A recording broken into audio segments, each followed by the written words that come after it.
Pennsylvania now meets the criteria for New York's COVID-19 travel advisory. But as of tonight, you are not required to quarantine. Both Arizona and Maryland have been added to New York's COVID-19 travel advisory list, where quarantining is required. But as you can see, Pennsylvania, Connecticut, and New Jersey, they're all in yellow. That means non-essential interstate travel between those states is strongly discouraged. And right now, the infection rate across New York, excluding the red zones, is at 1.3%. Here in Western New York, we're sitting at about 1.2%, which is slightly up from last week. Tonight, 7 Eyewitness News reporter Ed Riley takes us down to the Pennsylvania state line. Our biggest concern normally lies when there is an increase in the number of hospitalizations and the number of deaths within the county, more so than the number of cases in the county. For Western New York communities located along the Pennsylvania border, COVID-19 and its impact on health and daily life is a major concern. New York State has now deployed COVID rapid testing sites to Chautauqua, Cattaraugus, and Allegheny counties because of a spike in cases. And I will say, first of all, that those cases have been identified.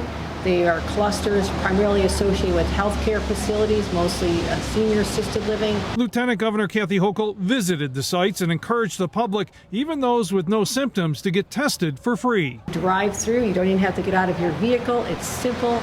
And you also just have a nasal swab, just very quickly. Pennsylvania is also seeing a big increase, so much so that it now meets New York's criteria for being placed on the travel advisory list. But will Pennsylvania be one of the quarantine states? So literally as we speak, the governor is having conversations with those governors to figure out the best way to protect public health in the state of New York. It's definitely close to home here, so. Bailey Forster teaches an undergraduate technology class at St. Bonaventure University.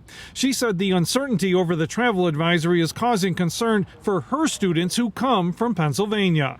And we were just talking about it in class today about how they're concerned about if they have to go home or stay here, and if they can still go to class or if they're going to have to Zoom. During a conference call, Governor Andrew Cuomo acknowledged the difficulty of requiring a 14-day quarantine for people coming from the border states of Connecticut, New Jersey, and Pennsylvania to work, use hospitals, and go to school in New York State. There are too many interconnections. There are too many people who live in one place and work in the other. It would have a disastrous effect on the economy. Even though Pennsylvania is not on the travel advisory list now, the governor's office said it is highly discouraging travel to that state while it meets the travel advisory criteria. In Cattaraugus County, Ed Riley, 7 Eyewitness News.